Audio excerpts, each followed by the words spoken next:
Would you rather be trapped in a forest with a man or a bear? I mean, I'd rather be in there with a man if he was cool. We could be homies, we could build a shelter and do bro stuff together. I heard this was a trend on Twitter. I didn't care. And then I was talking to my girlfriend about it in the airport, and I was getting upset because she was like, well, obviously a bear. And I was like, what?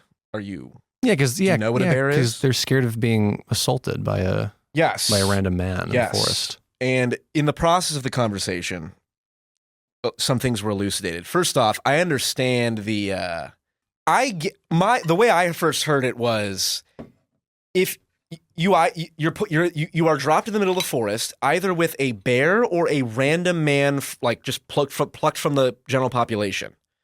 And in that case, I'm like, well, obviously a random man, because most men are not going to kill you or do anything terrible. Some will, duh. But then it was like, oh, wait a second. The scenario is you're already in the woods and you either come across a random man or a bear.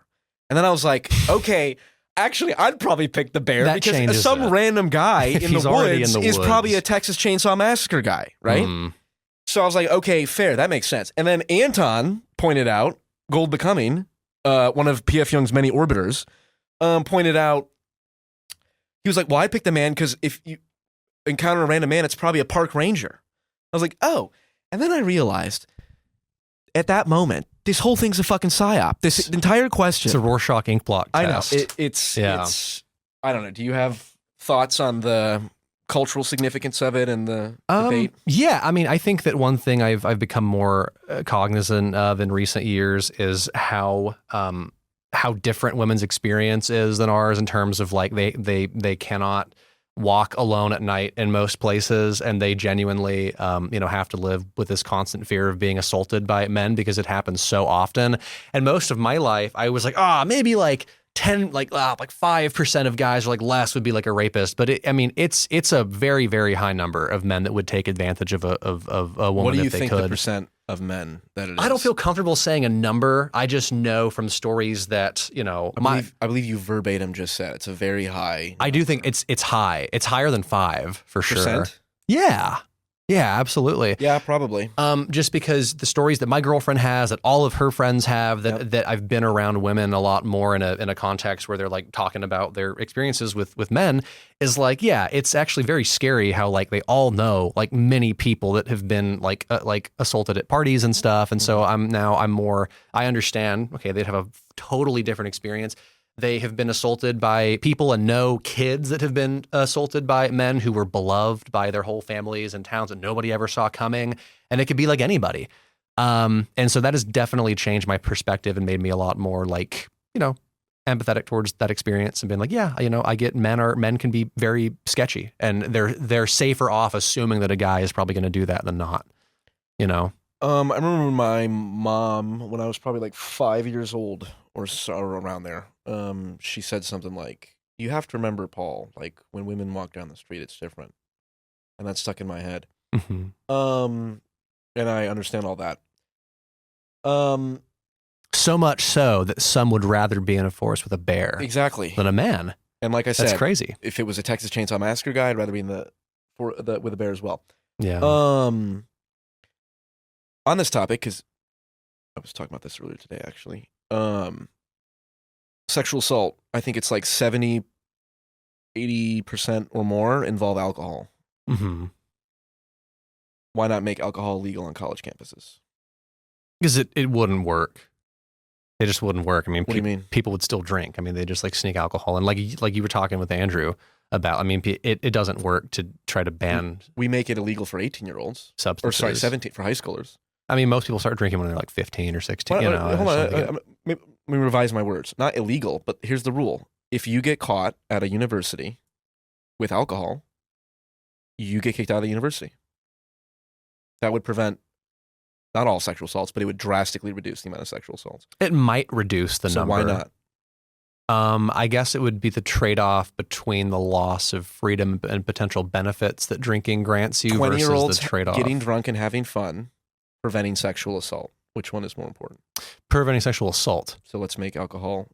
Well, then why not ban it for all the whole country? Because then you do get into a prohibition style. Right. But I'm talking specifically on college campuses where sexual assault occurs quite often. Mm-hmm. Why not make it illegal? Or not illegal. Why don't the universities say any student who wants to be at our university, you're free to leave. It's not illegal. You can't drink. But if you want to be at our university and you are caught with alcohol one time, kicked out. It would absolutely reduce the amount of sexual assault. It would reduce it some amount. I'm not sure how much it would reduce it by.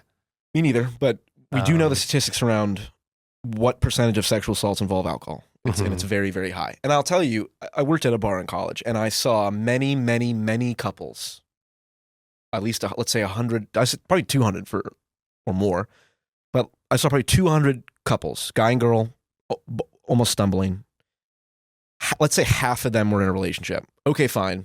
Can boyfriend and girlfriend have sex if they're both drunk?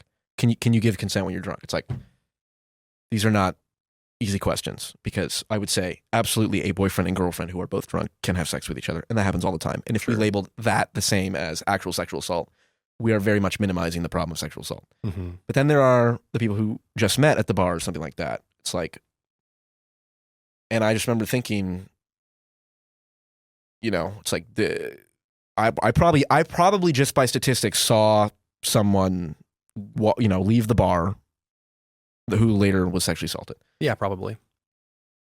So it's like, should we make it so while you're in college, you can't drink? I would say no. Actually, now that I think about it, I believe like Notre Dame is a dry campus, so there are colleges that actually do that, I believe. But I would say it's a tough fucking question. It is, and don't we already kind of do that? But here's the thing. Because the drinking age is 21, and college freshmen are 18, sophomores 19, 20, 21. They get tickets. Still get by tickets. The time that they leave college. They get tickets, but why not kick them out? So you're just saying to possibly make it more punitive. Yeah. I'm open to that. I have never thought about that before. I have no idea. I don't have an easy answer. Maybe. I could, if you were not, if you were not a big drinker in college, and so you'd be like, yeah, sure, okay, fine. Mm-hmm. But, you could make the case that, well, this is the opposite case.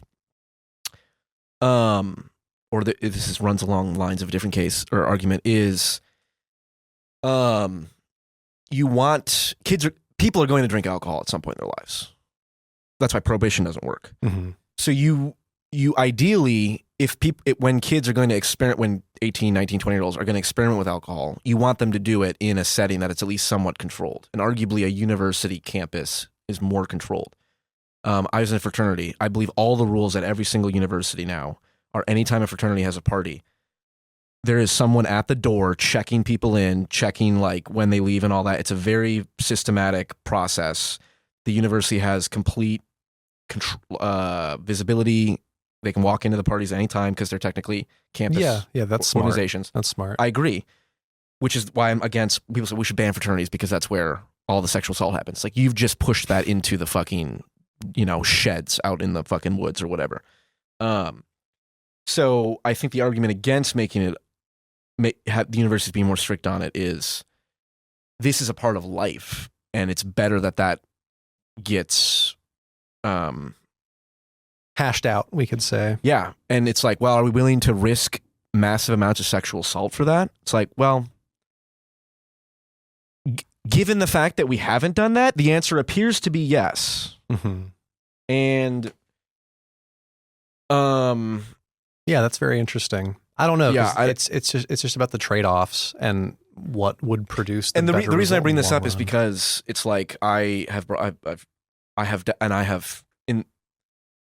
won't name her name. One time a girl told me that she worked at a restaurant one time, and I think she was like 16 or something, maybe even younger, 15, 16. I don't know if you can work at 15, so maybe 16. And some guy said something about like, I would choke you or whatever. And this is like some, 30, 40-year-old massive guy. Oh, It's wow. like, Jesus fucking Christ. I remember that thinking like, okay. 3% of the population are psychopaths. Mm-hmm. Just biological fact. Or that varies around that or whatever. So like, Yes, and men are worse than women when it comes to physical aggression, all that shit, which is why all the people in prison are men. So that obviously is actually a real thing. That yes, it's easy to hear and cognitively empathize, and then you hear a story of that, and it's like, that's fucking insane.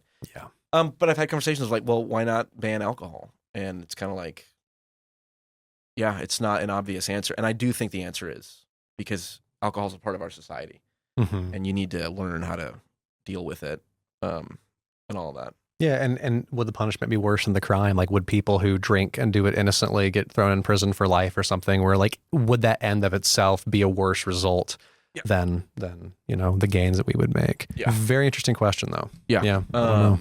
Would you like to talk about some libertarian bullshit?